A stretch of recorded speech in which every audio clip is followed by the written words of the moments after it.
Hello friends, कैसे हैं आप सब। तो डियर, आज का जो क्लास है ये हम लोगों का कंप्यूटर का क्लास है। और डियर, जैसे कि आपको पता चल गया कि कंप्यूटर एलडीसी में जो है कंप्यूटर का क्वेश्चन जो रहता है 50 मार्क्स का आता है। ठीक है, तो यहाँ पे हमें कंप्यूटर पर टारगेट करना है और कंप्यूटर में अच्छे से अच्छे मार्क्स लाना है। तो इसके लिए जो है हम लोग कंप्यूटर का एक एक जो आपका टॉपिक है उसको कंप्लीट करेंगे। आज का जो क्लास है ये हम लोगों का इंट्रोडक्शन का क्लास है। MS word, MS power point, ये पे हम ऑलरेडी क्लासेस जो है बना चुके हैं, लेकिन हम फिर से एक एक बार उन लोग रिवाइज करेंगे।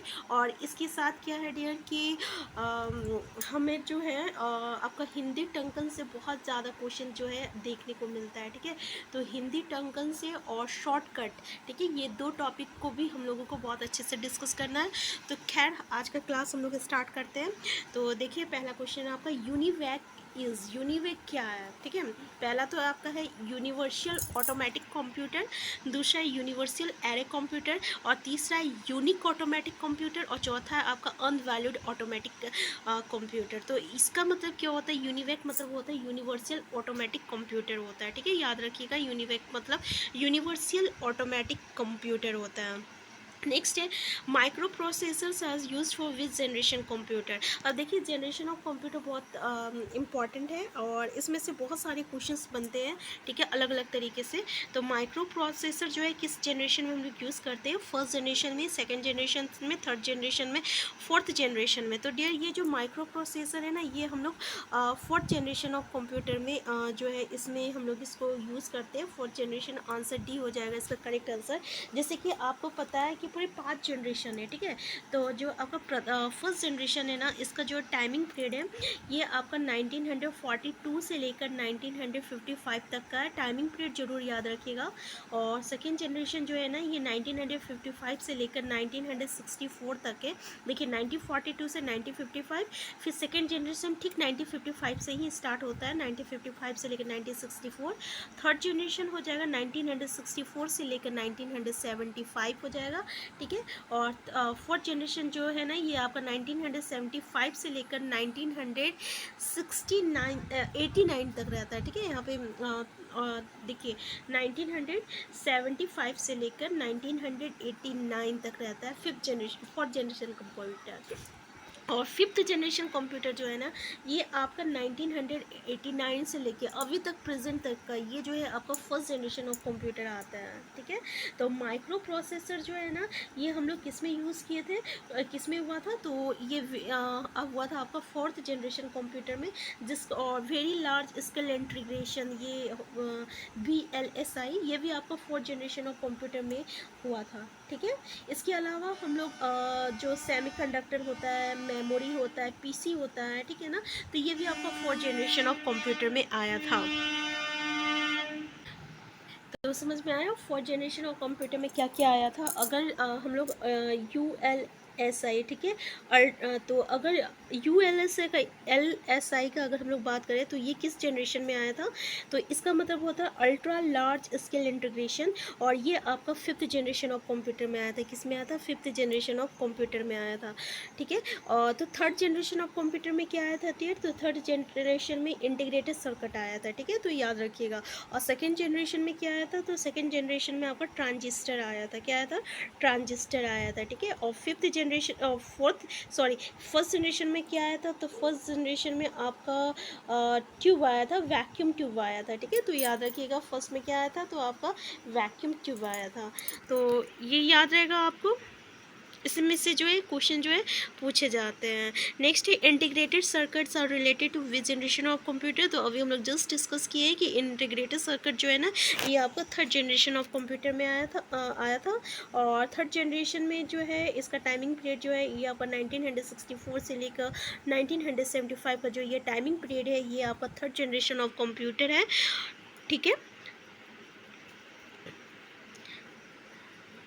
इसका अच्छा, अगर आपको उदाहरण पूछ दिया जाए तो पता है इसका उदाहरण, देखिए IBM 30, ये जो है ना, ये आपका थर्ड जनरेशन ऑफ कंप्यूटर है। ठीक है, तो इसका उदाहरण है थर्ड जनरेशन ऑफ कंप्यूटर। तो एक बार आप एक उदाहरण में से भी देख लीजिएगा, क्योंकि इसमें से भी क्वेश्चन पूछा जाता है, तो थोड़ा मोड़ा हम इस पर डिस्कस कर दे रहे हैं कि फर्स्ट जनरेशन में जैसे कि एनियक का आया था और इडवेक का आया था और यूनिवेक का आया था, ठीक है। सेकेंड जनरेशन में आपका IBM आया था और यूनिवेक का आया था, ठीक है, याद रखिएगा यूनिवेक। फर्स्ट में यूनिवेक 1 आया था और इसमें यूनिवेक आया था। थर्ड जनरेशन में IBM 30 आया था और फोर्थ जनरेशन में क्या आया था, तो IBM PC आया था और एप्पल 2 आया था। एप्पल 2 किस में आया था, तो फोर्थ जनरेशन ऑफ कंप्यूटर में आया था, ठीक है। अगर हम लोग बात करें सुपर कंप्यूटर का या पेटियम PC का या IBM का या नोटबुक का, तो ये कौन सा जनरेशन ऑफ कंप्यूटर में आया था, तो ये आपका फिफ्थ जनरेशन ऑफ कंप्यूटर में आया था। अब क्वेश्चन जो है ऐसे भी पूछे जाते हैं, तो ध्यान दीजिएगा।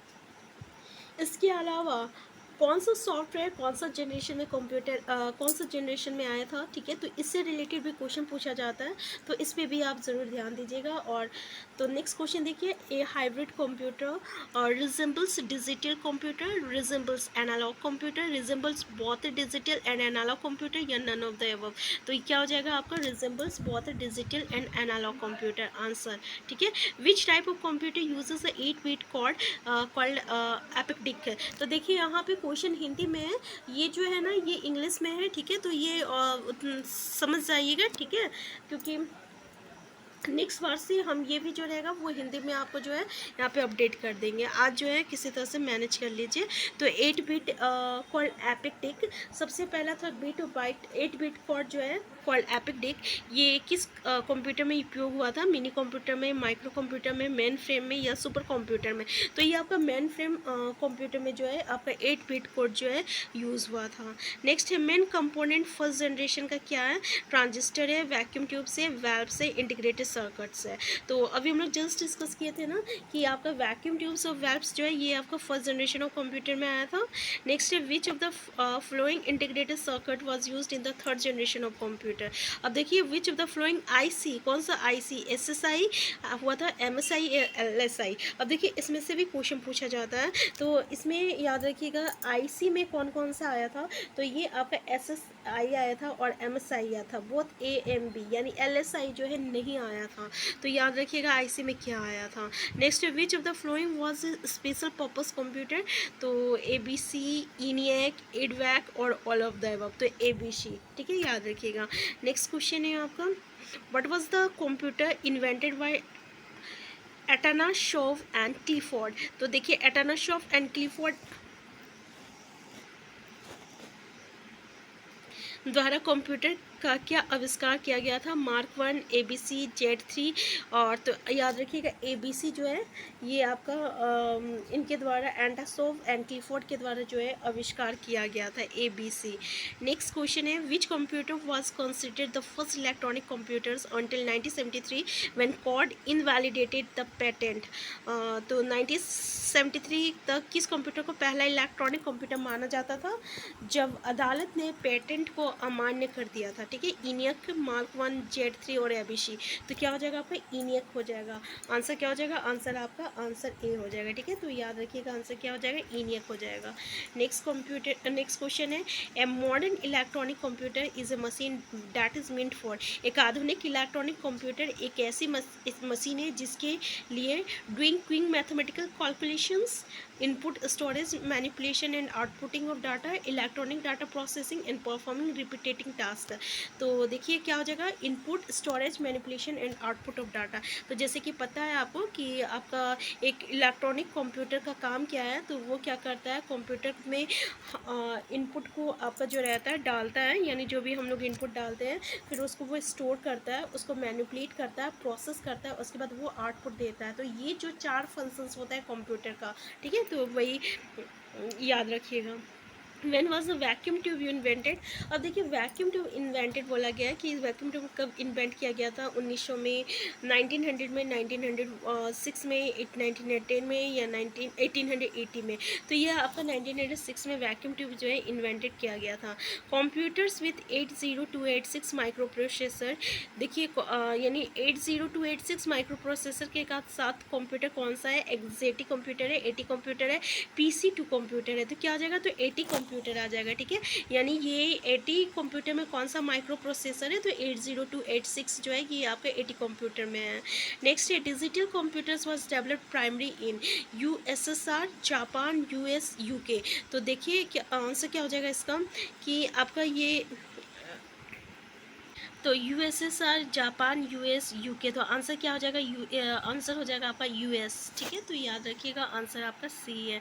नेक्स्ट क्वेश्चन है today's computer giant IBM was earlier known by different name which was changes in 1924, what was that name. देखिए आज के कंप्यूटर दिग्गज आईबीएम को पहले अलग नाम से जाना जाता था, जो 1924 में परिवर्तन था। ये नाम क्या था, टैबुलेटर मशीन था, कंप्यूटिंग टैबुलेटिंग रिकॉर्डिंग था, द टैबुलेटर एलटीडी लिमिटेड था, या इंटरनेशनल कंप्यूटर लिमिटेड था। तो कंप्यूटिंग टैबुलेटिंग रिकॉर्डिंग कॉरपोरेटेड, ठीक है, सीओ। तो आंसर क्या हो जाएगा, आंसर हो जाएगा आपका कंप्यूटिंग टैबुलेटिंग रिकॉर्डिंग, ठीक है। तो आंसर भी जो है इसका करेक्ट आंसर है।